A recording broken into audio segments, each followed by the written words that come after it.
Sahabat Fresh Juice, sesaat lagi kita akan mendengarkan Fresh Juice Jumat 10 Maret 2023 bersama Romo Antonius Raja Bana OMI dari Jakarta. Selamat mendengarkan.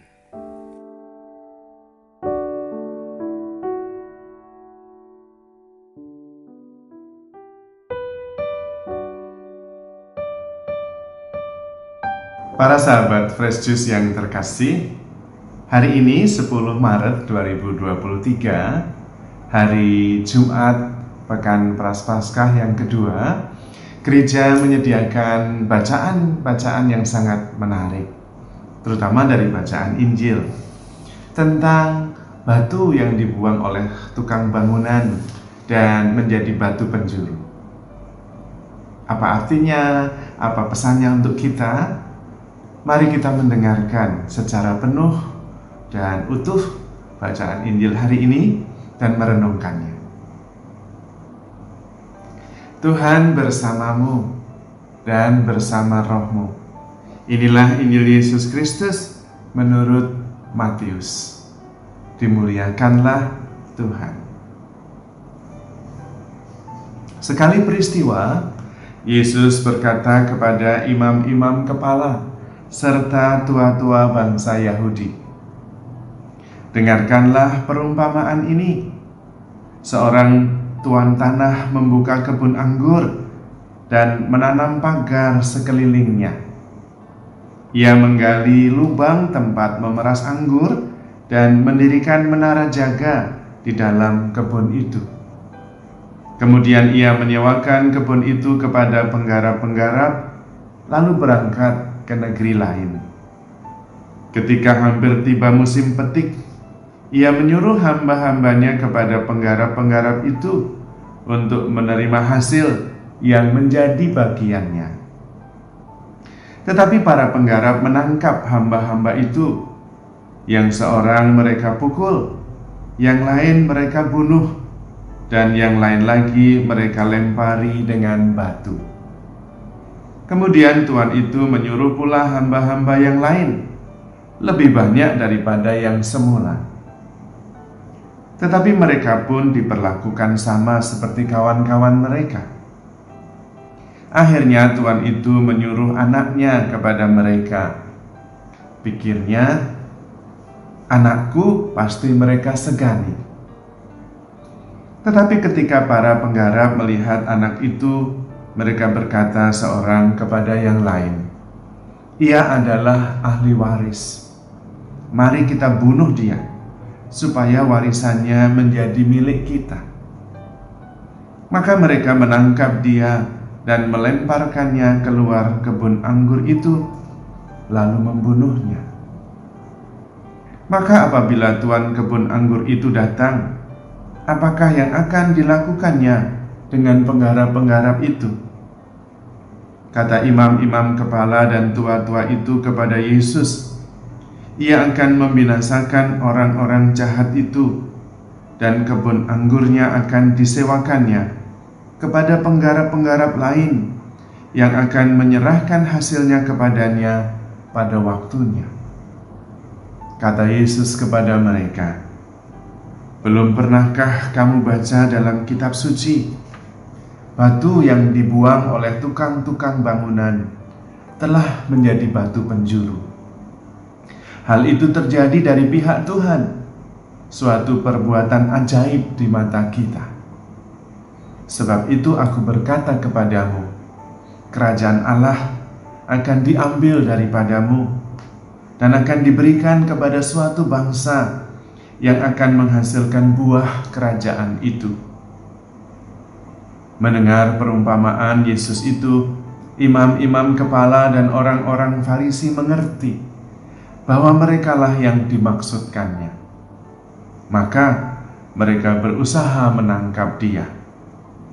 Tetapi mereka takut kepada orang banyak, karena orang banyak itu menganggap Yesus nabi. Demikianlah sabda Tuhan.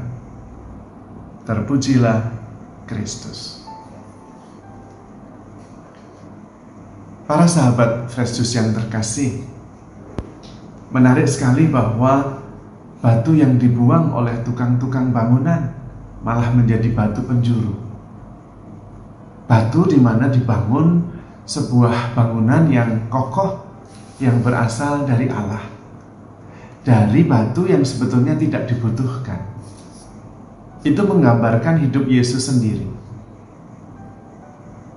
Dia dibunuh tetapi menjadi lambang keselamatan.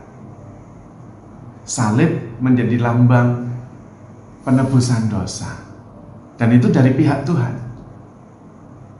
Yang bisa kita renungkan adalah bahwa rencana Tuhan selalu berhasil. Tidak pernah gagal. Bahkan yang nampaknya negatif bisa menjadi positif. Salib bisa menjadi lambang keselamatan. Kematian menjadi kekalahan maut karena dilakukan oleh Tuhan untuk keselamatan kita. Maka memang yang paling penting dari pihak kita percaya dan bertobat. Tidak ada kata terlambat. Namun apabila kita terus-menerus menolak rencana Tuhan, Tuhan kemudian mungkin juga bisa memberikannya kepada yang lain karena kita tidak menerima. Seperti yang terjadi dengan bangsa terpilih. Bangsa Israel itu meyakini bahwa mereka adalah bangsa terpilih. Dan memang benar, mereka bangsa pilihan Tuhan. Sejak Abraham dipanggil dari tanah Ur Kasdim menuju ke Kanaan. Tuhan sengaja memanggil Abraham untuk membentuk bangsa yang baru. Bangsa Israel, bangsa pilihan. Dari bangsa pilihan juga itu akan lahir penyelamat yang menyelamatkan banyak bangsa. Namun sayang, pilihan sebagai bangsa terpilih itu menjadi status saja. Keselamatan memang lahir, Mesias memang lahir dari bangsa terpilih itu. Tapi kemudian justru mereka sendiri tidak diselamatkan karena mereka menolak. Mereka menempuh jalannya sendiri. Mereka mengingkari perjanjian yang telah dibuat antara Tuhan dan bangsa Israel. Kemudian keselamatan itu diberikan kepada penggarap-penggarap yang lain supaya memang menghasilkan buah. Dari satu segi kita bersyukur juga penolakan bangsa Israel memungkinkan warta keselamatan itu tersebar ke seluruh bumi. Tuhan tetap bisa menggunakan batu yang dibuang menjadi batu penjuru, yang negatif menjadi positif. Dari pihak kita mungkin peristiwa negatif, tetapi bagi Tuhan bisa menjadi sarana keselamatan. Maka kita pertama-tama diminta mengandalkan Tuhan sepenuhnya, percaya kepada Tuhan dalam segala hal. Bahkan termasuk ketika kita mengalami seolah-olah peristiwa negatif terjadi dalam hidup kita. Pertama-tama yang perlu kita sadari adalah kemungkinan besar kita berdosa sehingga kita mengalami penderitaan. Tetapi kemungkinan yang lain adalah Tuhan sedang mengerjakan keselamatannya.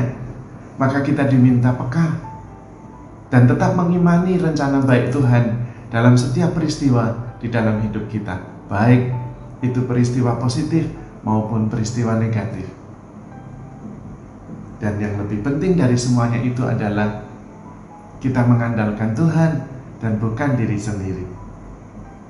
Membuka hati, jangan sampai seperti imam-imam kepala dan tua-tua Yahudi yang sudah nyaman dengan status bangsa terpilih, tetapi kemudian kurang peka dan terbuka akan bimbingan Tuhan dalam hidup mereka. Bisa saja kita juga merasa bahwa kita warga gereja yang percaya kepada Kristus, merayakan Ekaristi setiap kali, lalu sudah cukup statusnya sebagai orang Katolik, orang-orang pilihan Tuhan, warga gereja, tetapi kemudian kurang peka, tidak mengandalkan Tuhan, tetapi mengandalkan kekuatan sendiri, menjadi sombong, menjadi kurang cinta kasih, menjadi egois.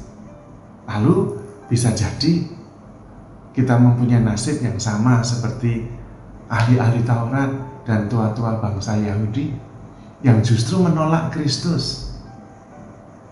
Karena barang siapa melakukan sesuatu yang baik kepada saudaraku yang paling hina ini, kamu melakukannya untuk aku.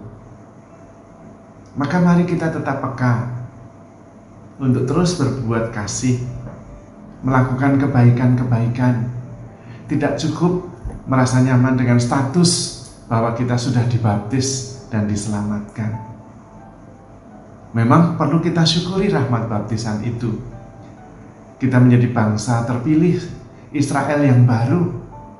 Tetapi tetap kita juga harus menghasilkan buah kerajaan itu. Supaya ketika Kristus datang untuk mengambil bagiannya, Kristus menemukan buah-buah kebaikan, buah-buah iman, buah-buah cinta kasih yang menyelamatkan kita sendiri pertama-tama, tetapi menyelamatkan banyak orang juga. Maka saudara-saudari terkasih, para sahabat Fresh Juice yang dikasihi Tuhan, bacaan hari ini luar biasa, memberi kita terus-menerus harapan. Tuhan tidak menyerah terhadap kita. Bahkan peristiwa negatif bisa menjadi positif. Salib menjadi tanda keselamatan. Kematian Yesus menjadi kebangkitan kita ke kehidupan yang mulia. Batu yang dibuang oleh tukang-tukang bangunan bisa menjadi batu penjuru. Peristiwa negatif dalam hidup kita bisa menjadi sarana keselamatan. Asal kita tetap percaya, tetap berharap sepenuhnya kepada Tuhan, dan yakin bahwa Tuhan mempunyai rencana yang baik untuk kita semua. Kita sendiri yang diminta terbuka, percaya, dan menghasilkan buah dari iman kita. Buah-buah itu tentu buah-buah kasih. Maka mari kita melanjutkan pertobatan kita pada masa Prapaskah dengan lebih banyak lagi menghasilkan buah-buah pertobatan, buah-buah kasih, buah-buah iman. Karena kita semakin mengandalkan Tuhan, semakin percaya kepada Tuhan, semakin mengasihi Tuhan, dan percaya Tuhan mengasihi kita tanpa batas.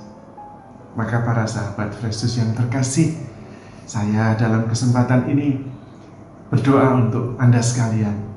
Semoga semakin mengandalkan Tuhan, semakin terbuka untuk bertobat, dan selalu mengusahakan yang terbaik di dalam hidup kita untuk kebaikan bersama. Terutama karena Tuhan selalu baik untuk kita dan sudah memberikan segala-galanya untuk keselamatan dan kebaikan kita.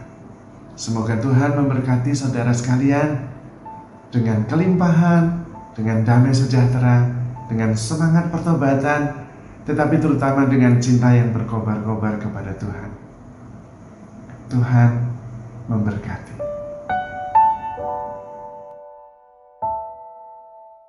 Sahabat Fresh Juice, kita baru saja mendengarkan Fresh Juice Jumat 10 Maret 2023. Terima kasih kepada Romo Antonius Rajabana untuk renungannya pada hari ini.